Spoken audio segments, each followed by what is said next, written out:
Welcome! Kembali lagi bersama aku Angga, Menteri Disbuk Dinas Perbukuan. Nah, di video part 2 ini aku bakal nerusin review buku Zeropreneur lanjutan dari video part 1. Bagi yang belum nonton bisa tonton dulu videonya. Linknya aku kasih di sini deh. Di sini ya linknya, jangan lupa tonton dulu. Karena isi materinya bakal nyambung dengan video yang pertama. Di part yang kedua kita akan lebih membahas tentang teknis mulai dari identitas bisnis, toolkit bisnis, hingga presentasi ke para investor. Wah, benar-benar ilmu yang bermanfaat banget buat entrepreneur. Kalau begitu, mari kita bahas. Batch 1, identitas sebuah bisnis Zeropreneur. Dalam sebuah bisnis yang akan dibuat atau sedang berjalan, kita harus menyiapkan beberapa strategi baik itu dalam urusan branding produk maupun identitas bisnis kamu atau istilahnya brand identity. Di buku ini dijelaskan beberapa poin yang bisa kalian serap ilmunya. Yang pertama, segmentasi dan target market. Kamu harus benar-benar paham akan menyasar pembeli yang mana.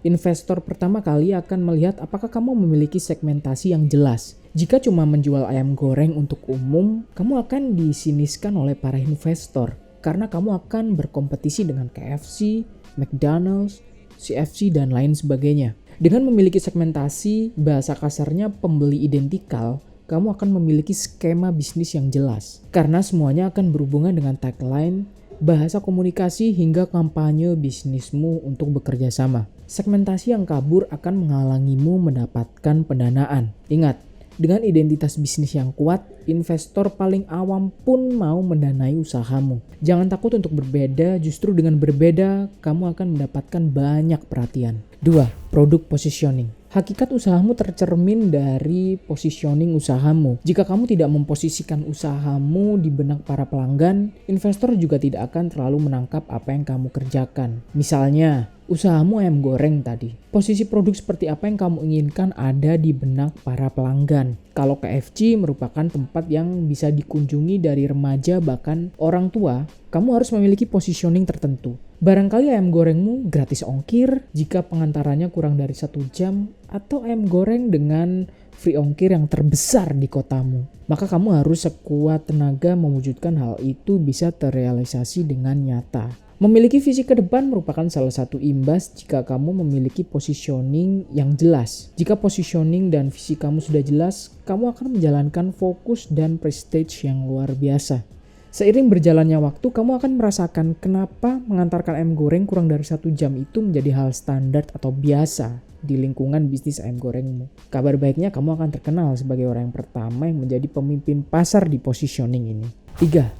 USP, Unique Selling Proposition. Jika memiliki USP sendiri, kamu akan mudah mengcounter pesaing. Kamu mudah mendapatkan sorotan. Ayam goreng jalanan tentu banyak, tapi kalau ayam gorengmu gratis pengiriman dalam kota kurang dari 1 jam, itu akan luar biasa. Tapi jika setiap bisnis ayam goreng sudah memiliki jasa yang serupa, gantilah USP kamu dengan yang lebih unik lagi. Misalnya ayam goreng jasa ongkir gratis kurang dari 1 jam. Jika belanja lebih dari 5 potong mendapatkan undian gratis, hadiah bingkisan menarik dari usahamu.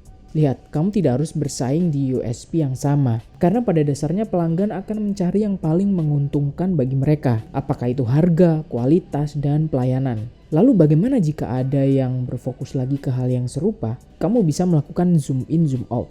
Maksudnya kamu harus mencari fokus yang lebih luas atau lebih dalam. Misalnya ayam goreng untuk remaja, dewasa, anak kos, orang tua, atau khusus untuk acara pernikahan dan lain sebagainya. Dengan memiliki USP yang kuat, kamu akan susah ditiru pesaing. Tentu akan mudah bagi mereka untuk menirumu, tapi mereka akan kewalahan dengan knowledge bisnismu. Tidak semua orang bisa mengantarkan ayam goreng kurang dari 1 jam dalam satu kota. Mereka harus merasakan rumitnya dinamika pengantaran, biaya transport, pembagian jalan pintas, driver pengiriman yang cekatan, dan sebagainya. Dengan kata lain, kamu sudah selangkah lebih maju dan akan terus berinovasi dengan mudah. 4. Membuat bisnis model kanvas. Bisnis model kanvas atau disingkat BMC adalah temuan Alexander Osterwalder, seorang dokter ilmu bisnis. Hasil karyanya telah dipakai jutaan pengusaha pemula di seluruh dunia. Gaungnya terdengar di Indonesia saat ia merilis bukunya Business Model Generation yang baru diciptakan tahun 2010. Jadi apa kegunaan BMC untuk bisnis kamu? BMC diciptakan untuk mempermudah pebisnis dalam menulis bisnis plan. Kamu akan menyadari silang atau kekosongan dalam bisnismu dan juga lebih teratur memberikan pemaparan kepada investor. BMC membuat entrepreneur punya waktu lebih lama dalam mengeksekusi bisnis. Secara singkat, BMC adalah blueprint perusahaan startup kamu. Di dalam buku Zeropreneur, BMC benar-benar dibahas secara teknis dan detail. Mungkin di lain waktu aku bakal rangkum lebih dalam lagi berupa satu video khusus yang membahas tentang bisnis model Canvas ini. Bridge 2, cara mendapatkan pendanaan melalui investor. Orang kaya cukup banyak di Indonesia. Dan faktanya hampir di setiap tempat tinggal pasti ada seseorang yang benar-benar kaya. Mereka memiliki uang berlebih yang mereka simpan dan tidak dipakai. Mereka adalah orang yang memiliki kekayaan dari sumber pendanaan yang mereka miliki seperti bisnis di bidang sawit, bidang pertambangan, atau bidang properti. Akan tetapi mereka tidak memiliki kemampuan atau mental lain untuk berbisnis dan berinvestasi di bidang lain. Para investor akan bermurah hati memberikan pendanaan jika kita tahu cara mendekati dan melakukan closing. Di luar negeri, para investor individu ini disebut angel investor. Mereka benar-benar malaikat yang bisa melihat potensi bisnis yang luar biasa. Lalu apa yang harus kamu ketahui agar mendapatkan pendanaan modal bisnis dari para investor? Terarah dan terkontrol adalah salah satu kunci untuk mendapatkan pendanaan dari para investor. Investor itu kejam dan berhati malaikat. Sebagai zeropreneur, kamu akan melihat bermacam tabiatnya. Mereka merendahkan, mematahkan, bahkan menghina. Ada juga yang mendukung baik, hangat, dan selalu memberikan pendanaan awal. Para investor selalu membuka peluang 24 jam untuk berinvestasi. Jadi jangan takut menghubungi mereka kapanpun, hari apapun, karena mereka tidak akan menutup pintu untuk berinvestasi. Mereka bisa mendengarkan puluhan bahkan ratusan khotbah ide bisnis atau pitching setiap bulannya. Bergantung pada caramu untuk menyampaikan ide bisnis kepada mereka, apakah penuh antusias atau sebagai pekerja keras. Ada beberapa kuadran dan tipe investor yang dijelaskan dalam buku Zeropreneur. Kuadran pertama adalah investor visual. Menyukai gambar, melihat video, dan mengacu pada penglihatan. Kuadran kedua adalah investor auditory. Selalu suka pada hal yang berhubungan dengan suara, musik, bunyi, cerita yang bagus, intonasi suara yang optimis, dan yang paling penting mereka suka bunyi-bunyian. Kuadran ketiga adalah investor kinestetik. Lebih suka menyentuh ide itu sendiri, mengerjakannya, mencobanya, mendengarkan atau melihat penjelasan tentang tekstur, bentuk, dan hal-hal yang berbau sentuhan. Adapun tipe-tipe investor yang disebutkan dalam buku Zeropreneur yaitu 1. Investor si stranger atau orang asing. Investor asing selalu bersikap pasif, tetapi mereka waspada. Mereka siap mendengarkan kejutan dari omonganmu. Mereka siap menerima input atau peluang-peluang yang selalu kamu keluarkan. Untuk menghadapinya, teruslah persuasif. Buatlah pitching singkat yang penyampaiannya kurang dari 30 detik. Jika sudah, kamu akan lebih mudah membuat intro yang baik dan terstruktur. Dengan intro yang baik, kamu telah memberikan input positif yang tertanam di benak investor. Terakhir, berikan punchline, yaitu kata penutup yang memiliki visi luar biasa bergairah, yang membuat orang tersentuh hatinya. Tunjukkan bahwa kamu tidak main-main di bisnis ini. 2. Investor si penggerutu. Investor penggerutu adalah investor yang tabiatnya selalu menjengkelkan, membuat kesal, seenaknya mengatakan bermacam-macam tentang bisnis kamu. Kuncinya buat mereka selalu merasa puas dengan bersikap kalem. Mereka hanya butuh didengarkan. Jika dia menggerutu, mentahkanlah satu persatu dengan data, fakta, dan asumsi yang meyakinkan. Karena mereka orang-orang yang spontan. Mereka suka sekali memotong pembicaraan. Maka dari itu, mintalah waktu untuk menjelaskan dan tidak diinterupsi. Tetaplah mencari strategi tarik ulur antara membuat mereka penting dan tidak penting. Ini adalah skill dan seni yang harus kamu kuasai dalam berinteraksi. Baca juga buku How to Win Friends and Influence People dari Dale Carnegie sebagai referensi tambahan kamu. 3. Investor si pesimis. Si pesimis selalu menghancurkan idemu. Banyak alasan di balik ini. Apakah mereka benar-benar memberikan input berharga atau sekedar membunuh? Terkadang tidak seluruh investor mengetahui apa yang kamu kerjakan. Tugas kamu membuat mereka memahami dengan pitching yang baik. Jika investor ini memberikan kritik pesimistis, misalnya bisnis ini telah banyak, Saya tidak melihat ini bisa berkembang, bisa dijalankan, tapi akan lama kayaknya. Berarti mereka belum melihat core dan value bisnismu. Mereka tidak tertarik bukan berarti tertutup kemungkinan untuk menjadi investormu. Tetap ambil feedbacknya, bagaimana dia mengkritikmu, lalu carilah data penguatan, data yang bisa menyerang mereka. Misalnya mereka mengatakan bisnis yang seperti ini sudah banyak. Mereka mungkin tidak terlalu mengetahui apa itu USP, yang tadi kita bahas, Unique Selling Proposition. Jadi tekankan USP sebagai pembeda. USP sudah aku jelaskan ya di menit-menit awal tadi. Lantas, presentasi dan penyampaian seperti apa yang disukai para investor? Optimisme atau gairah itu menular. Jadi lakukanlah pitching yang optimis dan bergairah. Manusia dalam sepermili detik bisa melihat apakah kamu benar-benar optimis atau tidak. Cara penyampaian paling ampuh lainnya yaitu bahasa tubuh, intonasi, dan konten. Dalam penelitian yang membuat sebuah cerita atau penyampaian yang baik itu adalah 78% ditentukan oleh bahasa tubuh, 12% oleh intonasi suara, dan 10% dari konten yang kita bicarakan. Pastikan saat pitching kamu memiliki bahasa tubuh dan intonasi suara yang powerful, serta rasa percaya diri sehingga membuat orang tertarik. Hal ini bisa terjadi kalau pitchingmu penuh data pendukung yang logis dan layak, serta berpotensi besar untuk dijadikan bisnis.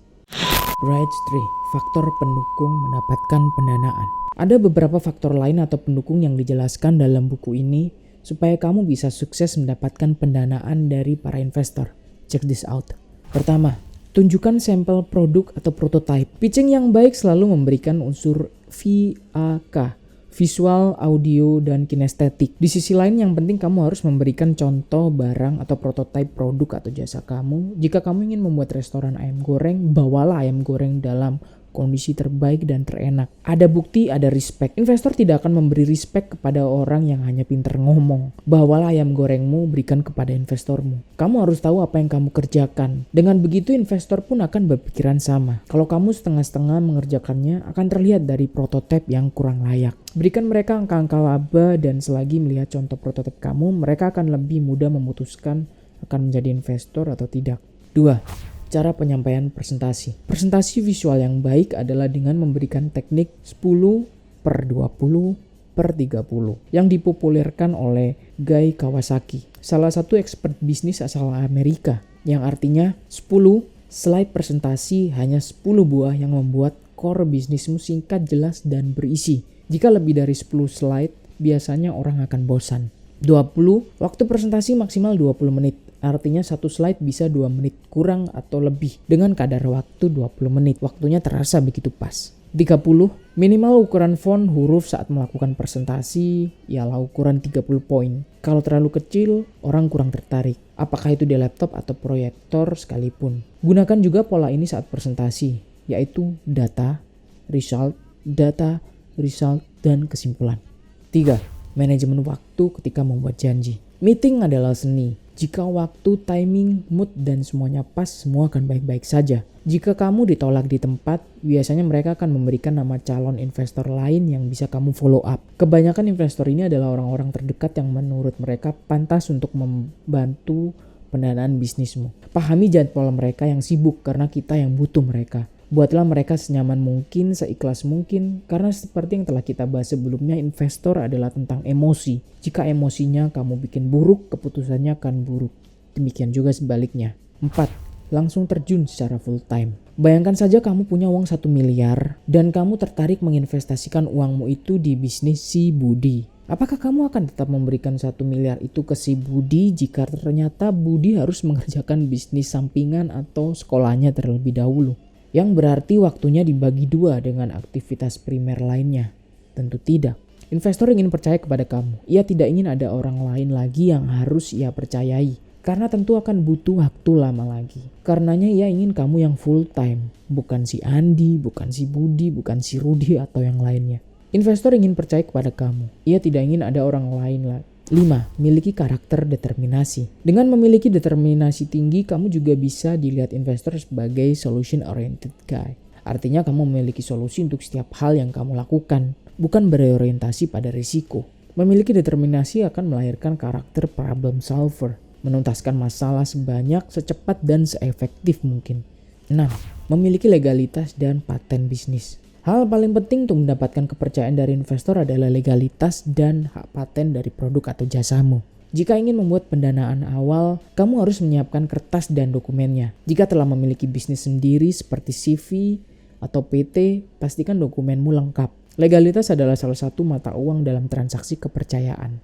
7. Persiapkan diri dan pantaskan diri. Itu adalah salah satu in-frame atau bingkai atau cara kita memposisikan diri untuk mendapatkan kepercayaan dari investor. Memantaskan diri tidak bisa bohong. Jika kamu tidak bersungguh-sungguh, kamu juga tidak akan bersungguh-sungguh menerima pendanaan tersebut. Jika kamu tidak pernah membuat bisnis plan, sekarang buatlah. Jika kamu tidak tahu cara akuntansi dasar, belajarlah. Jika kamu tidak tahu apa-apa tentang marketing, belajarlah. Investor hanya mau melakukan pendanaan untuk orang yang pantas. Jika kamu tidak memantaskan diri, kamu tidak pantas untuk diberi pendanaan. Penutup. Oke, sebagai penutup, aku bakal kasih beberapa contoh studi kasus yang berkaitan tentang pendanaan sebuah bisnis dari investor, yaitu dari perusahaan Facebook. Media sosial ini didirikan pada tahun 2006 dan berkembang pesat sampai tahun 2008. Facebook mengalahkan Friendster, MySpace, dan menjadi salah satu penggawa media sosial terbesar sampai hari ini. Pendanaan Facebook yang pertama diberikan oleh Eduardo Severin sebesar $1.000.